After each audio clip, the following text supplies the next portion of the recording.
Bienvenidos a su programa Derecho Familiar. Gracias por permitirnos llegar a su hogar en esta ocasión tan importante, porque la presencia de dos distinguidos catedráticos de la Facultad de Derecho de la Universidad Nacional Autónoma de México, los profesores eméritos Néstor de Buen Lozano, a quien le agradezco, maestro, su presencia como siempre. Muchas gracias. El doctor Jorge Mario Magallón, también nuestro profesor emérito, que siempre presente para servir a la comunidad universitaria. Encantado de estar contigo. Gracias, Y maestro. con Néstor, desde luego. Vamos hoy a tratar un tema con ustedes. Han transcurrido 3 años de cuando se aprobó el divorcio llamado de todas maneras exprés, incausado, sin causa, unilateral, etcétera. Porque en 3 años, ¿qué ha ocurrido con ese divorcio? La Corte se ha pronunciado ya inclusive en algunos supuestos, otros no se han tocado. Entonces yo le pediría al maestro Jorge Mario Magallón Ibarra que nos dijera de alguna manera para él, para su formación jurista, de civilista, familiarista, autor de obras tan importantes como las instituciones de derecho civil, que son más de 10 tomos, donde sería conveniente escuchar, maestro, para usted, ¿cuál es la naturaleza jurídica de este divorcio exprés? Que debo decirle, en la exposición de motivos, 25 hojas de exposición de motivos, dicen que es contrato, que es rescisión, que es, pero nada como para oír la voz autorizada de usted para ilustrar este sentido. Muy bien, Julián, pues con mucho gusto participo hoy. El tema es central. A mí me tocó, pues ya hace muchos años, presentar una tesis de doctorado, que ustedes como compañeros conocen, en donde reconozco que en la tradición jurídica la Iglesia Católica ha reconocido universalmente que el matrimonio es un sacramento, o sea, es una fórmula religiosa sagrada. El derecho civil, con la raíz romana que se recogió en la tradición también de todos los siglos, lo consideró siempre un contrato. El matrimonio es un contrato, tenida consideración de que se contrae en función del acuerdo de voluntades del novio, de la novia, que se casan ante la autoridad, sea de la Iglesia, autoridad del Estado. Y finalmente, pues en el orden jurídico, reconociendo la significación, el punto de partida de la familia natural, que se va a transformar en una familia legítima a través de la unión conyugal, el matrimonio, sea ante la autoridad de la Iglesia, sea ante la autoridad del Estado, se encontró que la fórmula contractual, el acuerdo de voluntades, para crear, para transmitir, para modificar y o extinguir derechos y obligaciones, era la figura jurídica a la que la unión conyugal se ajustaba dentro del esquema de las normas jurídicas. Nosotros vivimos, crecimos en esa tradición, estudiamos los cursos de Derecho Civil, después llamados Derecho de Familia, en ese ámbito, en ese esquema. En la norma constitucional se reconoce también la naturaleza contractual de la unión conyugal. Y sin embargo, después una asamblea legislativa que parece ser que no tiene mucha tradición en las decisiones que toman, establece pues el divorcio unilateral. Esto es el rompimiento del vínculo conyugal por decisión de una sola de las partes, independientemente de que la otra lo quiera o no lo quiera, lo apruebe o lo repruebe. Ya quedan divorciados porque la Asamblea Legislativa pues aprueba una fórmula que rompe la estructura de 20 y tantos siglos de cultura jurídica para olvidarse que el matrimonio requiere ese acuerdo de voluntades y que en su caso aquello que la voluntad genera consolida, la voluntad también puede romper.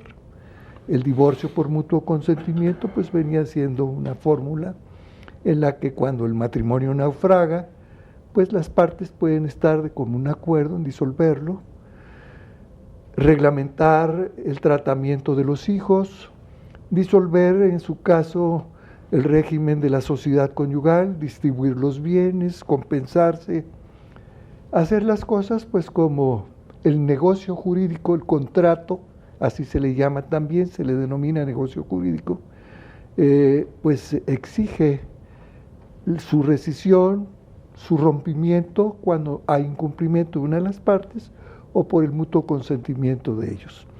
De manera que nosotros en nuestra tradición estábamos acostumbrados pues a conocer la temática del divorcio. El verbo latino divertere es que diversificar, separar, tomar distintas rutas, eso implica el divorcio. Maestro, muchas gracias, porque es muy importante lo que usted ha señalado, sobre todo atendiendo a esta tradición jurídica, y que usted en 2 palabras ha señalado generosamente que la Asamblea con poca tradición jurídica. Pero es muy importante la opinión del doctor Néstor de Buen Lozano, distinguido jurista, pilar de nuestra Facultad de Derecho, que tuve el privilegio de haber sido su alumno también, como del maestro Magallón, y sería muy importante, maestro, para seguir en esa tesitura, ¿qué opinión le merece a usted o lo que ha ocurrido con el divorcio en estos 3 últimos años? Usted recordará que casi fuimos precursores hace casi 3 años en esta materia cuando vinimos aquí y entre chascarrillos y en serio hablábamos de cuestiones en las que usted bien recuerdo que decía, pues ya el matrimonio para qué lo queremos, ¿no? Pero ¿qué opina usted? ¿Qué le parece Esto último tuyo no lo entendí. Esto último, en esta vez que nos vimos aquí, que estuvimos, donde hablábamos de este divorcio express y que ya era la voluntad de uno solo, usted decía, yo supongo que un poco en broma, pero después usted dijo, no es tan en broma, que estaba en tal crisis el matrimonio, usted y el maestro Magallón evocaban sus mocedades de hace 40 y tantos años, y entonces usted decía, pues ya el matrimonio es obsoleto, ¿no? ¿Yo dije eso? Sí, sí. Bueno, con un grave riesgo de que mi mujer viera el programa, ¿verdad? Eso dijo también. Pero bueno, yo lo que sí te digo es que el matrimonio no es un contrato, o no nace de un contrato, pero hay una tendencia muy clara en el siglo XIX a que cualquier acuerdo de voluntades sea calificado de contrato.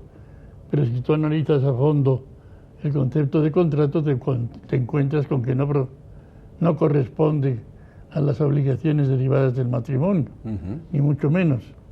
El matrimonio, y lo dice también Jorge en su tesis doctoral, es una institución, y esa visión me parece más adecuada. No es un sacramento, salvo para los católicos, pero bueno, eso son cosas de ellos.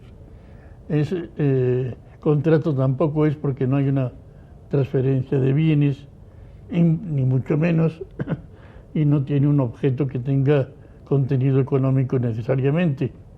En cambio, una institución sí, porque está regulada por el Estado, y el Estado le da forma a una relación que de hecho se puede presentar, pero que es mejor que se presente bajo el disfraz de la institución, bajo la forma jurídica y con todo el cúmulo de obligaciones y derechos que ello supone, ¿no?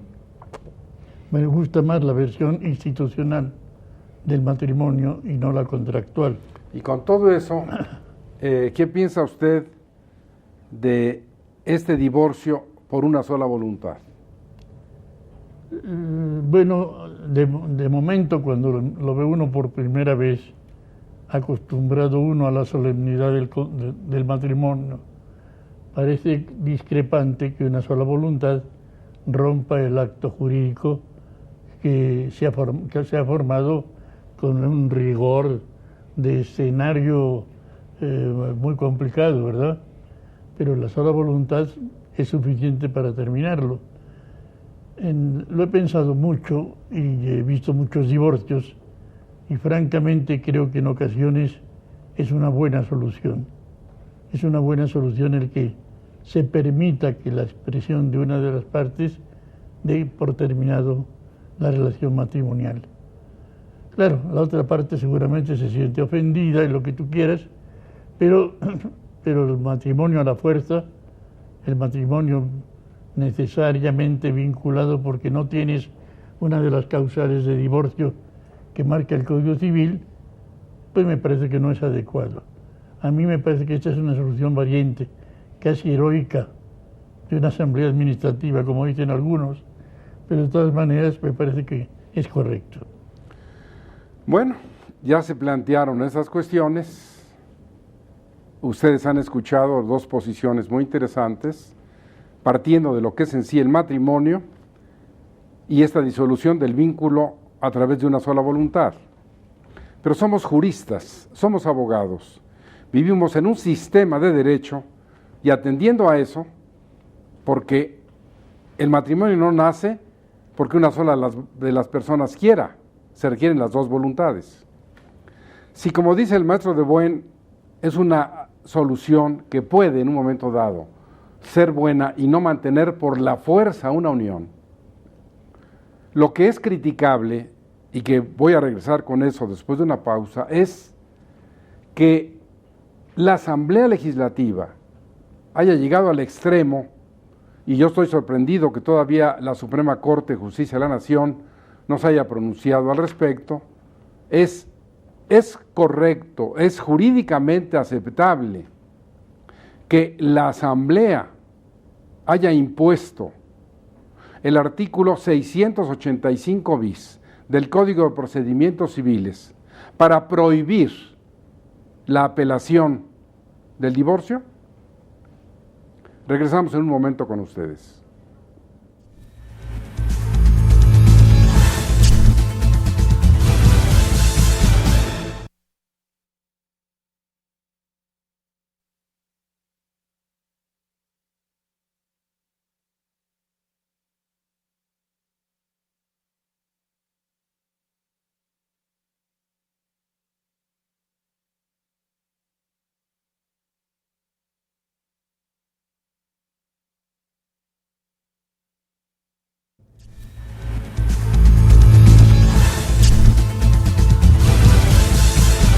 Bueno, precisamente es lo interesante de la temática del derecho familiar. Siempre, usted que nos honra recibiéndonos en su casa y que, porque usted nos ve, este programa es posible, hay múltiples facetas, hay diferentes lados, y ahorita le decía yo al maestro de Buen, le voy a devolver la palabra, precisamente que se determinó que una voluntad disuelva el vínculo matrimonial. Pero eso vino acompañado de una norma que obliga, que no deja ejercer una acción, que expresamente la prohíbe, que es apelar, si usted no está de acuerdo. Es más, casi podría decir, a riesgo de equivocarme, que en todas las materias jurídicas, esta es la única, que es inapelable por voluntad de la Asamblea. Maestro.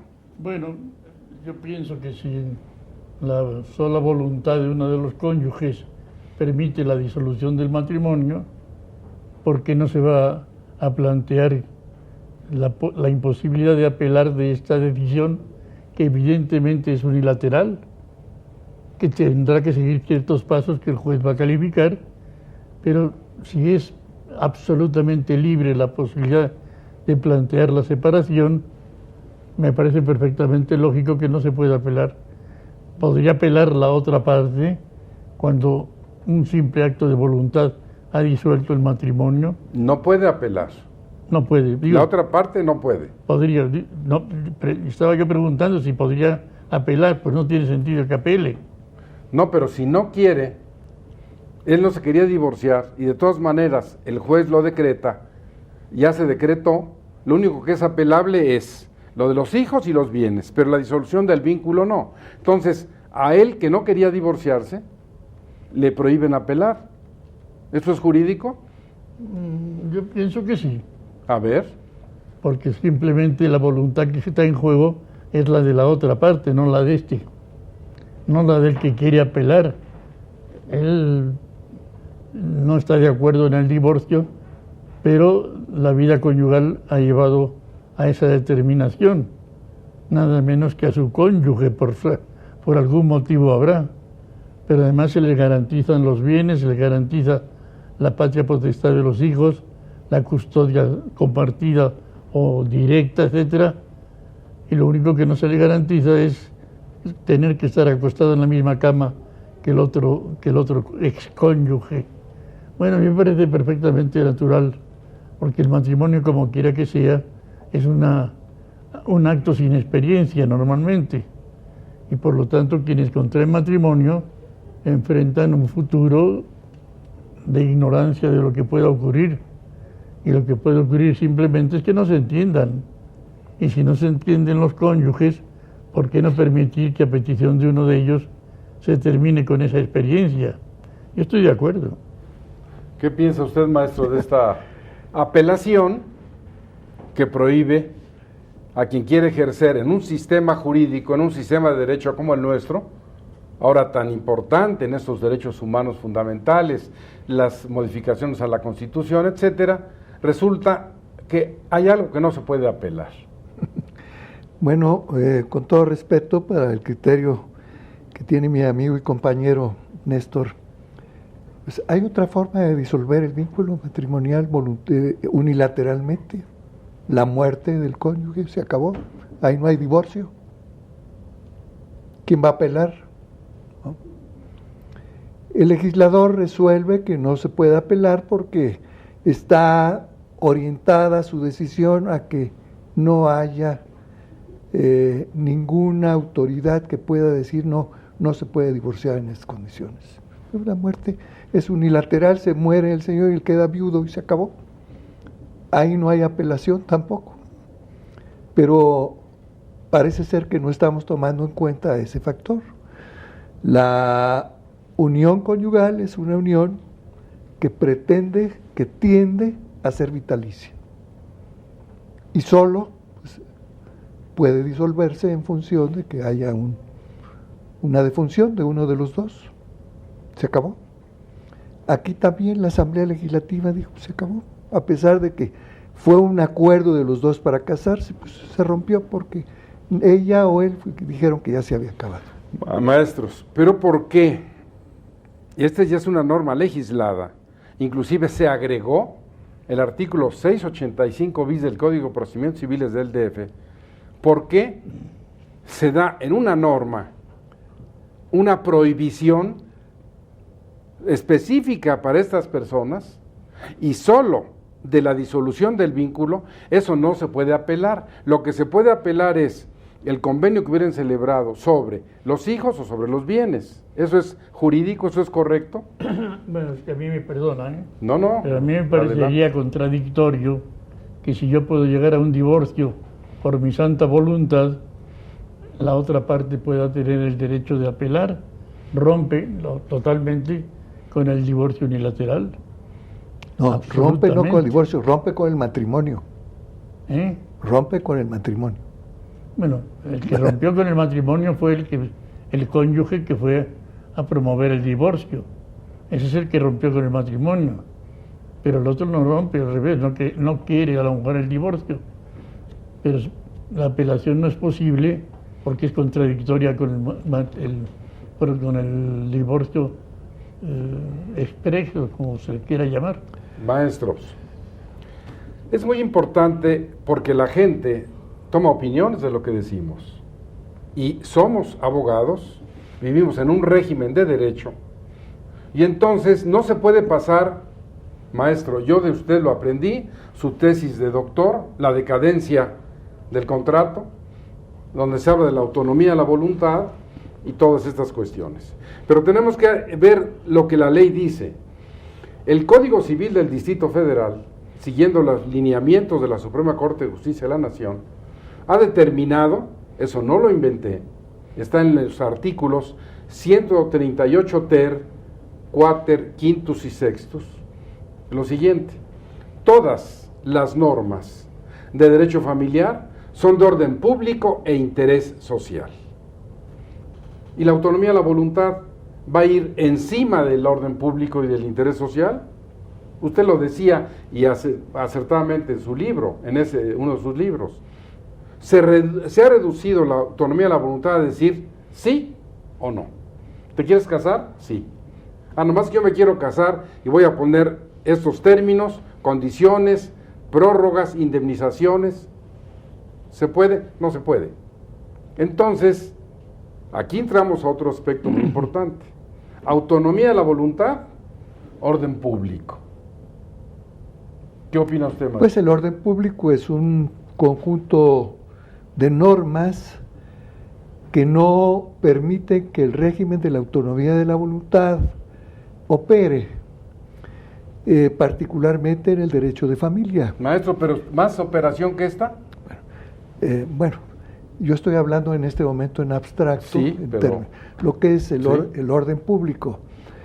La tesis sobre el derecho de familia que orientó Antonio Chicú, el maestro de Bolonia, fue que el derecho social que le ha dado su característica actual al derecho de familia es que ahí no opera igual que en el derecho civil común el régimen de la autonomía de la voluntad. De manera que hay fórmulas que están por encima de la voluntad de los particulares que no pueden renunciarse, que no quedan sujetas a ese principio de discrecionalidad de que cada quien hace lo que quiere.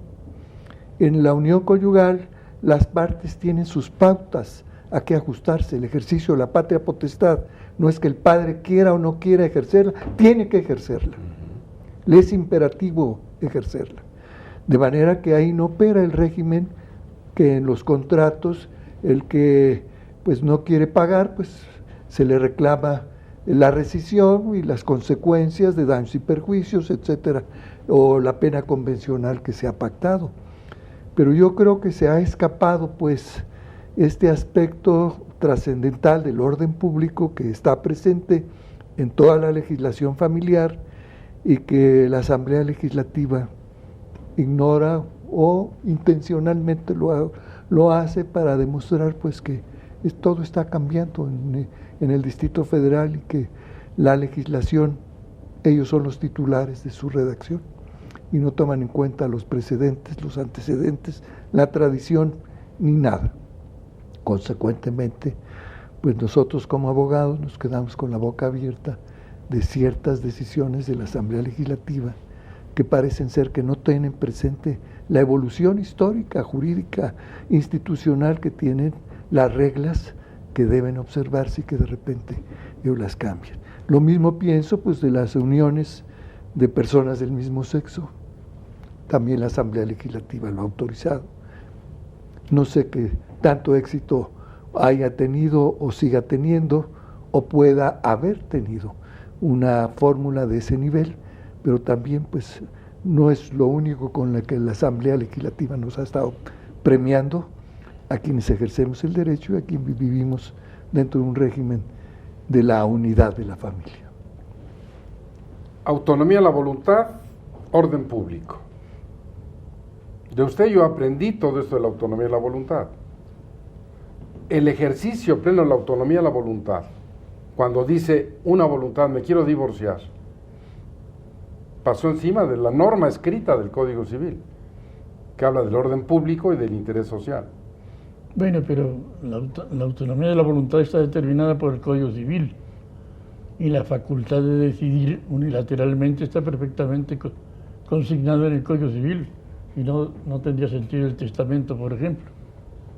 Podríamos oponernos al testamento en una especie de apelación porque no fue considerado mi derecho como heredero natural. Maestro, pero usted antes lo dijo, ese es un acto jurídico unilateral. Así es. El matrimonio es un acto jurídico bilateral. Sí. no opera el argumento en función del matrimonio, que es bilateral. Es bilateral, desde luego el matrimonio. ¿Y qué tiene que ver? Que son dos voluntades las que deben de concurrir. Bueno, pero no todo se logra con la concurrencia de dos voluntades. Claro que no, pero cuando hay la violación de la fidelidad o el incumplimiento de las obligaciones, pues viene el divorcio con causa y se reclama y el demandado tiene derecho a defenderse. Me refiero a otro tipo de matrimonio, la relación laboral, en la cual en vez de cónyuges hay un patrón y un trabajador, y la voluntad de ambos es la que bueno, no siempre. Bueno, pero el trabajador y el patrón no procrean. Laboral, No procrean, el patrón y el trabajador no procrean. Pero, maestro, pero usted dio un ejemplo, el testamento. No me dejaron terminar, qué canallas. A ver. Venga, maestro. No, digo que la voluntad de los dos... El trabajador y el patrón. La voluntad de los dos generó la relación laboral. Según este criterio, no debería haber la posibilidad de que uno de los dos decida dar por terminada la relación. Y la posibilidad existe a través del despido por parte del patrón y a través del retiro por parte del trabajador. ¿Y puede apelar o no? No hay apelación, cabe la impugnación. Bueno, ahí se llama impugnación, pero hay... ¿Qué le parecería la impugnación es un medio de impugnar. Si le dijeran, ya no va a haber impugnación? En el procedimiento laboral no hay apelación. Muy bien, aprendo de usted, impugnación. ¿Qué le parecería que ahora vinieran y dijeran, ya no hay impugnación? Es que hay el amparo como posibilidad, no hay apelación. Pero hay impugnación. Y se requiere la impugnación para el amparo, ¿no? La impugnación paso previo. Del acuerdo, sí, claro. Y si no hubiera el derecho a impugnar, sería fatal. Maestro, es que usted de todas maneras dice, está bien, pero vamos a otra cuestión que es muy importante, porque son programas extraordinarios. Usted recuerde que nos puede inclusive escribir al correo electrónico que sale en la pantalla de la televisión, que nos puede llamar por teléfono igualmente a ese número para plantearnos, como lo hizo ahora, que quería ver al maestro de Buen, al maestro Magallón, y específicamente en esta materia, porque afortunadamente la distinguida de la audiencia, que tiene una magnífica memoria, recuerda las veces que los maestros han estado aquí, siempre ha sido así como muy constructivo, de una gran enseñanza para nosotros, para ustedes que nos ven. Y entonces, maestro de Buen, como jurista, como civilista, como laboralista, como maestro de maestros, usted definitivamente estaría o está a favor, por ejemplo, y casi voy a hacer una premonición, que no le va a gustar mucho al maestro Magallón, que este divorcio express, más pronto que tarde, se va a extender a todo el país. Y le voy a decir ahora la razón. Estoy de acuerdo. A mí me parece una buena medida. El divorcio express me parece para todo una el país. Solución adecuada. Si Yo puede estoy en contra porque es parte de la corrupción que corroe las entrañas de la familia para que la moral que debe de integrarla se vaya desvaneciendo, se diluya y desaparezca. Yo creo que ese es mi punto de vista real. La unión conyugal no es una unión estrictamente legal, nada más, es una unión moral, y no solo de las personas que contraen matrimonio, sino del grupo familiar que se une en función del vínculo de ellos. De manera que la ética debe estar presente en toda relación humana. Y estamos distanciando las normas jurídicas de los principios morales que son el fundamento primario de todo antecedente. Este último no te lo entendí. La ética es parte fundamental de toda relación social humana. Y más el matrimonio. El vocablo etos, en griego significaba la cueva en la que el animal salvaje se refugiaba contra las inclemencias del tiempo, la nieve, los aguaceros, y donde guardaba su comida. El etos. El etos también existe en el hombre. El hombre tiene ese refugio, esa cueva, a la que yo reconozco que es la conciencia. Todo hombre, todo humano tiene conciencia. ¿Pero qué tiene que ver la conciencia Esa voz particular, con esto? la conciencia, la necesidad de ajustar los actos a la ética, a la moral. La moral está en todas partes, en toda relación humana. Cuando Kant escribe la Crítica de la razón pura, hace una obra paralela, Fundamentación de la metafísica de las costumbres, en donde establece que el hombre se hace 4 preguntas. ¿De dónde viene? ¿A dónde va? Quiere saber de dónde viene y a dónde va. ¿Qué puede hacer y qué puede esperar? Para mí la pregunta que puede hacer es la que determina la respuesta de Kant, que estudie ética. Quiere decir que toda relación humana tiene una base moral. El etos, la voz de la conciencia que todo hombre tiene en la cueva, que el animal salvaje, la bestia, tenía en la cultura griega. Pero hay algo que varía, es la moral. Perdón. La moral de un lugar es normalmente diferente de otro. Claro. No está promulgada, no está publicada, no está ordenada por un ente superior, el Estado. Forma parte de la conciencia de cada quien. Ahí estás Y tú ya. hablando de la conciencia, pues, nuevamente. Ya regresaste al terreno. Pero, O sea, diferentes clases de moral, pero usted admite que siempre, tiempo y lugar determinado, habrá una moral, una ética que hay que seguir. yo creo que sí. Que es lo que dice el maestro Magallón. Yo creo que sí, pero no necesariamente es la misma.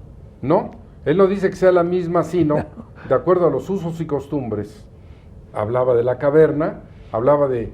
Pero finalmente, si la ética, si la moral son valores tan importantes para la familia, aterrizamos otra vez en nuestro tema tan importante, ¿es ético y moral el divorcio exprés? Sí, dice Sí. el maestro.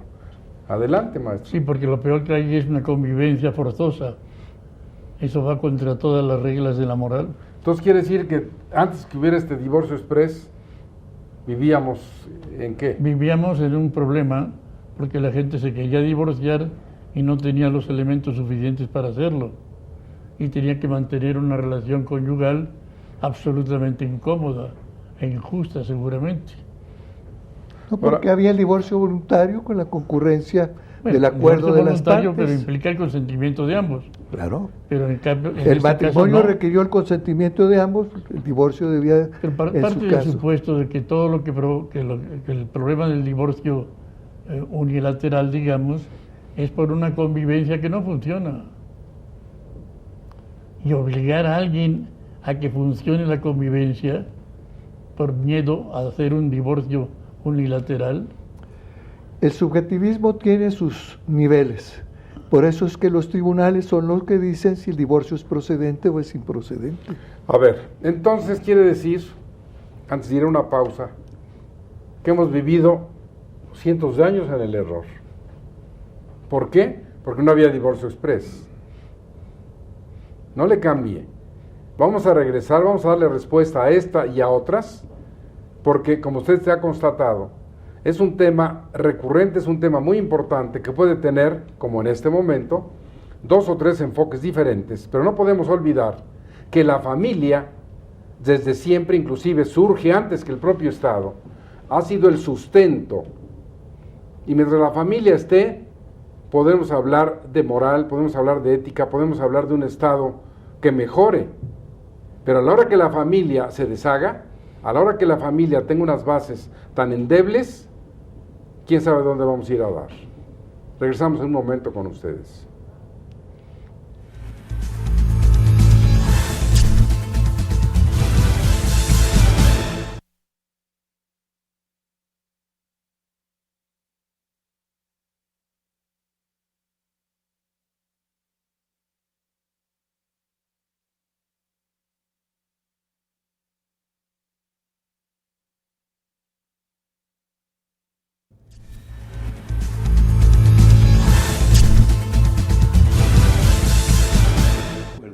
Gracias por seguir con nosotros y nosotros con ustedes. Le decía yo al maestro de Buen que es tan importante esto de la familia y el tema que ha traído a colación el maestro Magallón, del ethos, de la ética y de la moral, que donde más se puede tener, donde más se puede valorar, es en la familia. Una familia sin valores no es familia. Una familia sin respeto, sus miembros salen a la calle y no respetan a nadie. Entonces, decía el maestro de Buen, y regreso con él con la palabra, es peor mantener una situación a fuerzas que permitir su disolución. La familia, los hijos, todo lo que ha habido aquí, ¿se va a acabar por la sola voluntad de uno?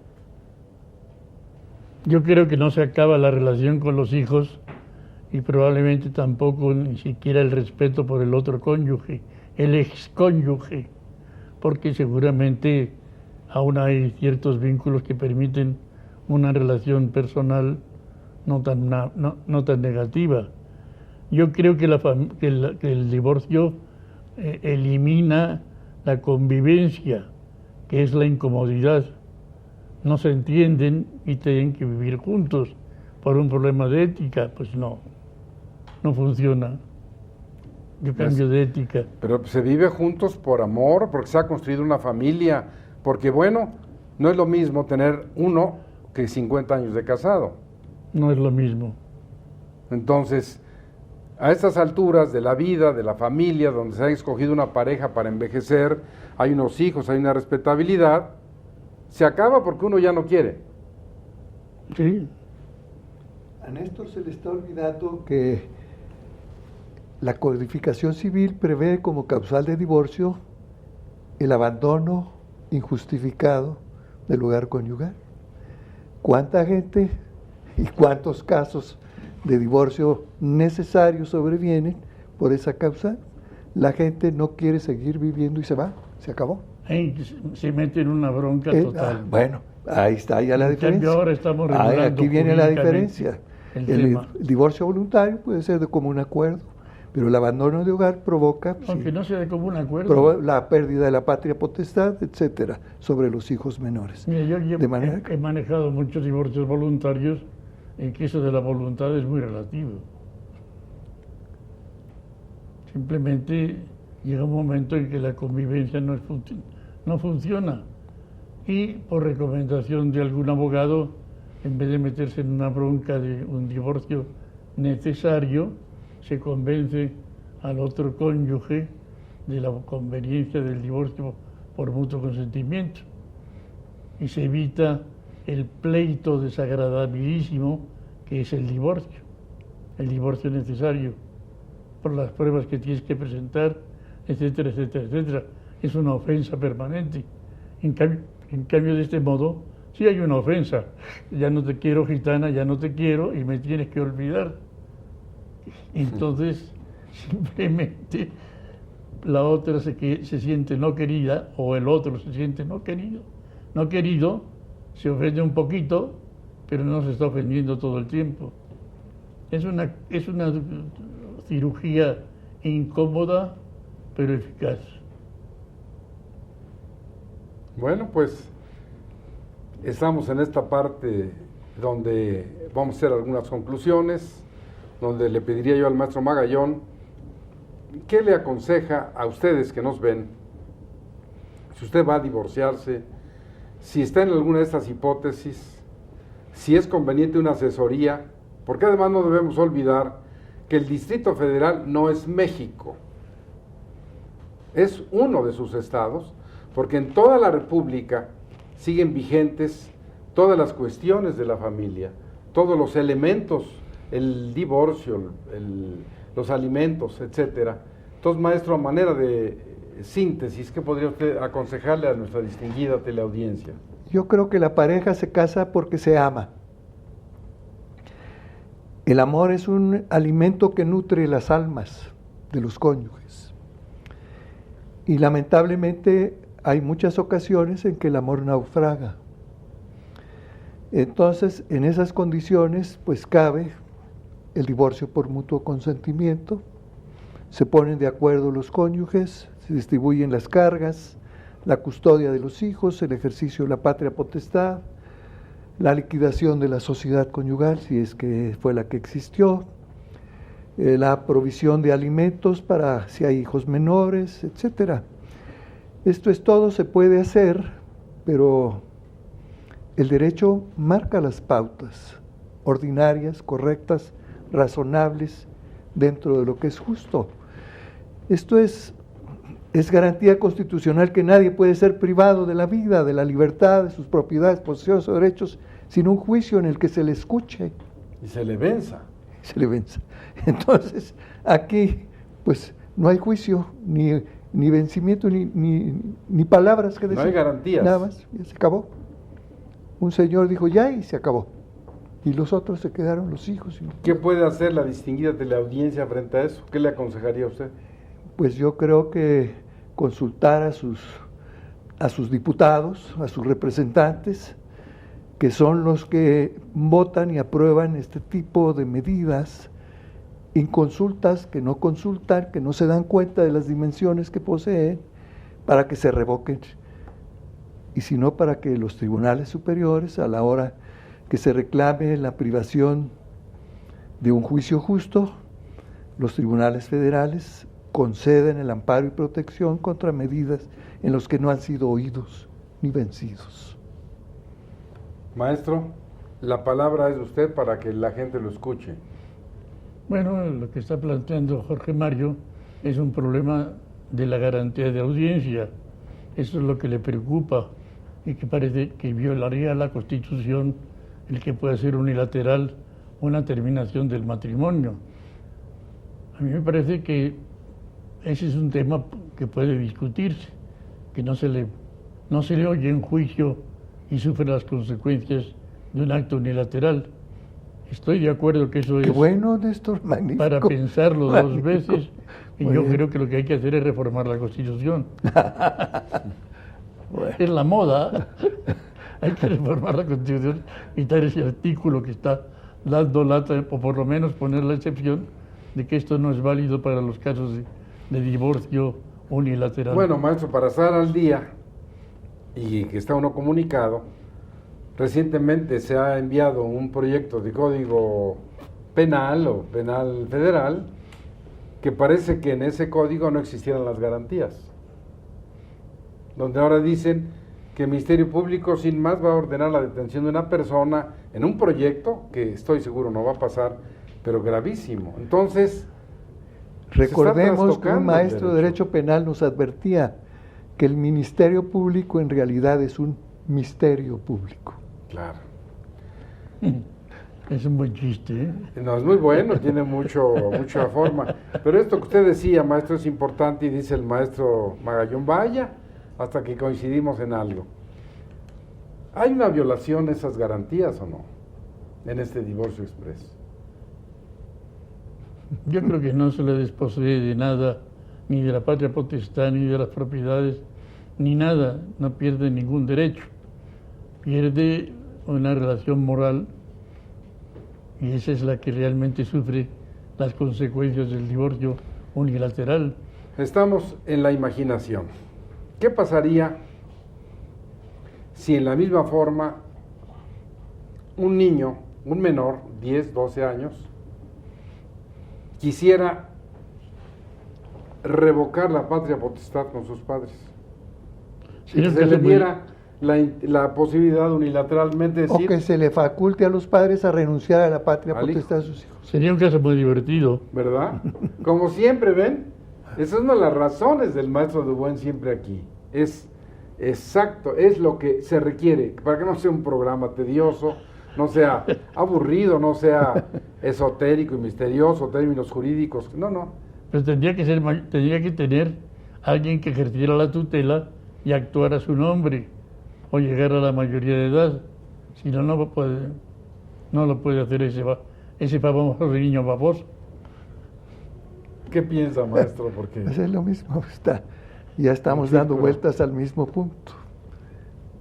Un juicio en el que no hay juicio. Nada más el señor dijo, ya se acabó y se acabó, se fue. No hay juicio, no hay pruebas, no hay alegatos, no hay sentencia. No hay demostración de la fobia, de la razón. Simplemente reniega de la patria potestad. Bueno, yo creo que la sociedad no lo puede admitir, porque la sociedad está interesada que la gente que realiza un acto responda de él. ¿Y en el matrimonio no está interesada la sociedad? Está interesada la sociedad conyugal. En que se disuelva. Maestro, es evidente que vivimos actualmente una crisis grave de valores jurídicos, morales, éticos, de sistemas jurídicos, de violación de garantías. Por eso es loable que la Suprema Corte de Justicia de la Nación, en todas estas cuestiones de los nuevos derechos humanos fundamentales, estas reformas que se han hecho a la Constitución, haya ido hasta los convenios internacionales, hasta la Corte Interamericana de Derechos Humanos, que los abogados tenemos que prepararnos para nuevos enfoques en esa materia. Seguramente, y si no ustedes me corregirán, más de un divorcio de esta naturaleza acabará en la Corte Interamericana de Derechos Humanos. México tiene suscritos 20 convenios en la materia. ¿Hasta dónde no se están violando los derechos fundamentales de la señora? Por ejemplo, si el señor dice, esta ya me hartó y aquí se acaba. Porque estábamos nomás pensando en la otra hipótesis. Y se queda embarazada con niños chiquitos, así, pero pues ya, se acabó. Yo no estoy de acuerdo con eso, como opinaba el maestro Magallón, pero el maestro de Buen sí. Es que el Código Civil en la reforma prevé las situaciones de la patria potestad, de los alimentos de los menores, de las garantías, de la fiscalización que va a hacer el juez sobre el cumplimiento del convenio que resulte, de la sí hay convenio. Resolución que dicte. Sí hay convenio. No, me equivoqué, no es convenio. La resolución que dicte el juez, que se tiene que fiscalizar, que se cumpla. Y al juez le dan facultades impresionantes. Recordarás, Julián, la conferencia en que participé, que abrí el ciclo del Tribunal Superior de Justicia, en el que toqué el tema de la transexualidad. Sí, cómo no. Sentencia en la que el marido demostraba que la mujer no era mujer, que nunca había tenido los órganos esenciales de la feminidad y sin embargo no le concedieron la nulidad del matrimonio. Entonces, son cosas que pues se pueden platicar muy bonito en un salón, pero que en la vida real están teniendo consecuencias y los tribunales no están correspondiendo. Perdón, si el matrimonio es la unión de un hombre y una mujer, y tú pruebas que la mujer no es mujer... Pero la mujer era en apariencia, solo era en apariencia. Y en Europa estaba de moda el médico que practicaba las mutilaciones o las operaciones, la cirugía con amputaciones, y decía, bueno, yo me concreto a amputar, después hago una incisión y después todo queda a la imaginación de los interesados. ¿Recuerdas esa conferencia que di en el Tribunal Congreso de Derecho de Familia que convocó el Tribunal hace 2 o 3 años? Me falta un elemento esencial del matrimonio, bueno, pues, que es entre dos personas demuestra de distinto sexo. En el procedimiento que había en el estado de Nueva Jersey, demuestra el marido que la supuesta señora jamás tuvo los órganos esenciales para la procreación. No tuvo ovarios. Y sin embargo... Bueno, la falta de capacidad para procrear no es un problema de pues divorcio. Es el fin del matrimonio, es el fin natural del matrimonio, la procreación. Si no se da por circunstancias naturales, pues hay gente que ahí se conforma y hay gente que no, que busca otros medios. Precisamente es una de las aberraciones de la Asamblea Legislativa, porque usted la lleva al punto en el que ahí hubo operación. Pero amputaciones con amputaciones. Muy bien, pero hubo una intervención quirúrgica. Pero hoy el artículo 135 bis del Código Civil habla del transexualismo aparente, de aquel que siente que siendo señor, ahora es señora, no lo operan, no lo inyectan, no le hacen absolutamente nada, acuden ante el juez del familiar y este le ordena al de registro civil que les pida una nueva acta porque ese señor tiene un sexo diferente. Eso está peor que lo otro. Este asunto se generó en Estados Unidos cuando un antiguo jugador profesional de tenis se presenta a un torneo femenil de tenis. Ya le habían practicado las amputaciones indispensables, ya era tenía señora. La fuerza. Y entonces pues, el poder tenía el golpe del tenista, es muy distinto en la capacidad de la mujer que del hombre, como en la vida natural. Y entonces las mujeres protestaron. Ese señor no es mujer, parece mujer, está adaptado por cirugía como mujer. Pero ¿cuál fue la resolución? Que seguía siendo hombre. Bueno, en ese caso, esperemos en el que caso de la Asociación Internacional de Tenis, Profesional de Tenis de Estados Unidos. Que esto sea parte de toda esta cultura del derecho familiar, estos nuevos paradigmas, esos nuevos elementos, estas reformas, muchas que realmente son ocurrencias del legislador, no llegan a tener el nivel, las características, el estudio, la asesoría, porque finalmente sería interminable, pero hoy que usted nos ha honrado recibiéndonos en su hogar, le quiero reiterar nuestro agradecimiento al maestro de Buen, al maestro Magallón, como siempre, su generoso tiempo y su presencia que es tan valiosa, tan extraordinaria, porque siempre hay sabiduría, hay experiencia, hay la palabra y sobre todo el mayor interés en que ustedes escuchen, reflexionen y en un momento dado tomen la mejor decisión. Por hoy les agradecemos su atención y esperamos vernos en un próximo programa de Derecho Familiar.